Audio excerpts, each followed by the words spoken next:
I was lying on an operating table in the garage that smelled of mildew. Maybe it's not too late to give up, but it took me so long to get there. No, I have to become an anime beauty. The surgeon held up a mask with anesthesia. All I had to do was to breathe in and wake up a different person with a new face. It all started a month ago when Chris was transferred to our class. That's a pretty boy. Blue eyes, bangs. He looked like a character from an anime. But I immediately realized that I was not going to get anything. I was dark, short, and I could not even put two words together at the sight of a pretty guy. And suddenly Chris, walking to his seat, smiled at me. I immediately blushed. Did he really pay attention to someone like me? If this was the case, then I had a chance to communicate with him or even, but how? I immediately asked for advice from Steve, my next door neighbor and only friend, but for some reason, Steve got upset and mumbled that I shouldn't worry. It was enough to be myself. So much for the advice. Chris instantly became friends with all the cool guys in the class. They were always hanging out together, and I was even afraid to get close to him. It was only at the end of the week after school that he stayed in class for a while. This was my chance. I saw a beautiful sticker with an anime girl on his phone. Went up to him and asked what it meant. Chris immediately replied that it was the emblem of the anime fan club that he headed. I wanted to continue the conversation, but then Chris was called by his friends from the class and ran away. I followed him out. My friend Steve was waiting for me in the hallway, and we went home together, as usual. All the way I kept talking about Chris being an otaku. And then I came up with a wild idea. If I looked like an anime girl from a sticker, then for sure he would like me. Steve remained silent. Strange. He was usually more talkative. But suddenly he blurted out, since this Chris was so important to me, he would help. A friend of his worked at an anime store, and Steve would arrange a discount for me. Cool. I went straight there after school. I picked up a bunch of different clothes and a special shiny powder. The next day, everyone in the class looked at me in disbelief. I was embarrassed to be standing in the middle of the hallway in an anime outfit myself, but it was all for Chris. Then Chris himself came up to me. I was happy. But he said that the outfit did not suit me, and I looked in it like a parody of his favorite anime. There were chuckles all around. He was right. I was ugly. I was so devastated that I didn't even go back to class. I went home and turned on an anime to see what I had done wrong. But after that, it became even more painful. The cartoon girls were beautiful, with perfect figures, small noses, and huge eyes. If only I could look like them. In desperation, I went to wash my face, and then I saw an advertising flyer in the basket. My mother must have picked it up on the way home. It showed that with the help of a special tape, you can adjust the shape of the nose and eyes. Bingo! I rushed to the store, and then I worked all evening and in the morning. I looked just like those anime beauties. The tape tightened the skin terribly. I was afraid that it would fall away and furtively touched my face. I ran into Steve in the hallway, but instead of complimenting me on how much I had changed, he asked dumbfounded what I had done to myself. Get off me, Steve. You don't understand anything. So much for the friend.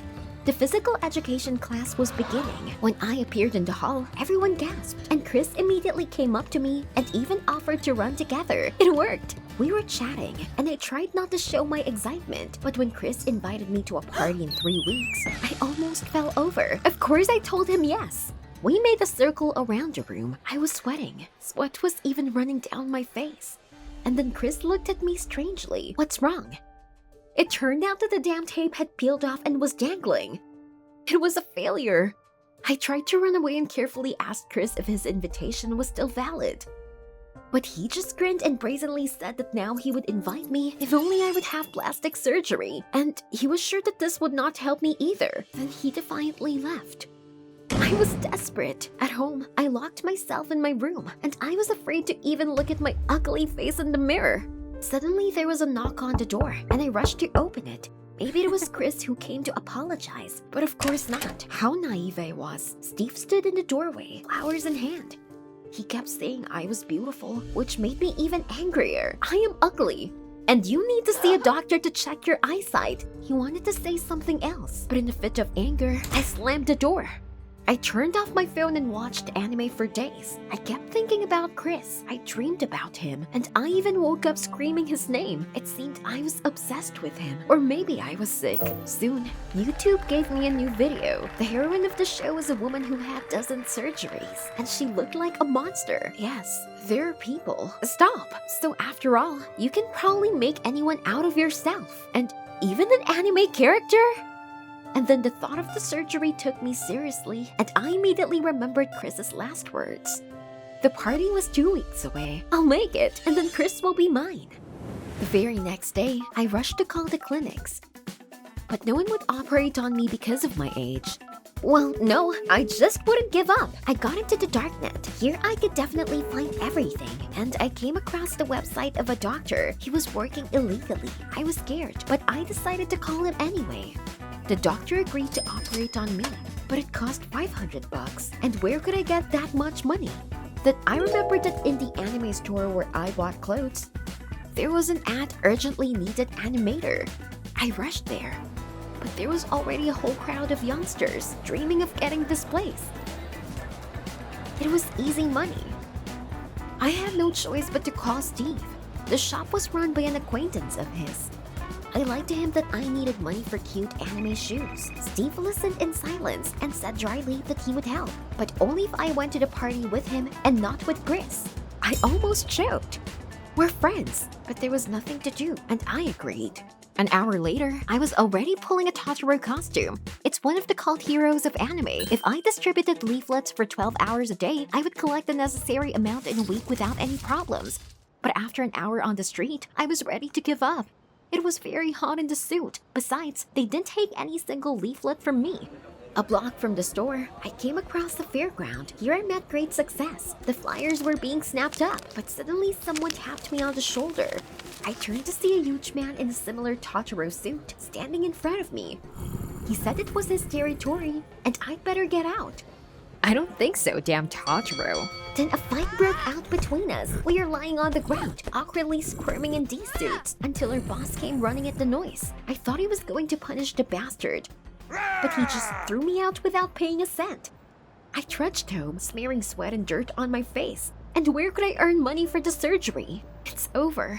When I got home, I automatically reached into the closet for clean clothes. Then the only clothes from the store fell out on me, from where I was kicked out in disgrace. I shuddered with hatred for the boss. I worked through the day in a stupid suit, and he didn't even pay. What should I do? Time was short and I needed money for the surgery. And then I remembered that when I was changing, he closed the cash register, and it was full of money. I think I have a plan. And at that moment, Steve called, just in time. I told him everything. I didn't get paid at the damn store, which meant he wouldn't be partying with me, unless he was going to help me in the robbery. Steve was horrified and tried to talk me out of it. Then I called him a coward and hung up. Handsome Chris would definitely not behave like this. Well, I would do it myself. I found an crowbar in my father's garage and went to the store that evening. After waiting for the boss to lock the door, I put on the mask of the anime villain, Shishio Makoto, and crept to the window. And then someone took me by the shoulder. I was stunned with fear. Steve was standing behind me. He took the crowbar from me, saying that the whole neighborhood would come running at the sound of the glass, and handed me the keys. He managed to steal them from his friend. Wow, Steve, did you decide to help me? We quickly entered the store. I grabbed the money, and we immediately left. Half an hour later, we were walking home through the park, and I was so happy. In my joy, I even blurted out to Steve that now I had enough for the surgery. I would be a real anime girl. Hearing this, Steve turned pale, and he said that he understood everything. I used him. After that, Steve turned around and quickly went home. For a second, I wondered if I'd done the right thing with Steve, but I tried to push all these thoughts away. Soon, Chris would appreciate my efforts, and I definitely wouldn't worry anymore. The next day, I went to the surgeon. I exhaled and walked into the garage where my surgery was supposed to take place. Man, what a measly hole. I hoped I didn't get infected with something here. The lamp blinked, and the anesthetic mask looked like an instrument of torture. I lay down on the table and squeezed my eyes shut, and the surgeon held up a mask with anesthesia. Am I doing this just to please some guy? I thought at the last second. Suddenly there was a crash. Someone broke in the door. It was Steve. He shouted at the surgeon to get away from me and that he was going to call the cops and literally dragged me out of the garage. I resisted, but then Steve pulled his phone out of his pocket. What kind of nonsense was this? But then I saw how in a fresh video, Chris made fun of my photos and anime costumes in front of his friends. He said they got to him by constantly trying to become an anime girl. But I was just a freak. Something inside me snapped. Oh my god, all this time, he was just making fun of me, and I almost disfigured myself. But then the cops came running out of the dark and handcuffed Steve. The owner of the anime store recognized him from the camera footage, and Steve was tracked down. No, wait! I saw Steve being led away and I knew he was doing everything for me. But now they were going to take him to the police because of me. I made up my mind and I shouted at the cops that I'd made Steve do it for me. After that, we were taken to the police station together. I was very afraid that we would be sent to prison, but since we were minors, we were eventually given a month of correctional labor. On the first day, we carried bags of garbage, but even here, Steve tried to help me. At the end of the day, it started to rain and we were exhausted waiting for the bus. It looked just like a shot from Totoro. I wanted to say this to Steve, but he suddenly turned to me and kissed me. And suddenly, despite my appearance, I felt the happiest in the world. And I realized that all this time, there was a person who appreciated and accepted me for who I was. I cried with happiness. At that moment, the bus arrived. Did you like the video? Then subscribe and like it. Support the channel. Thank you!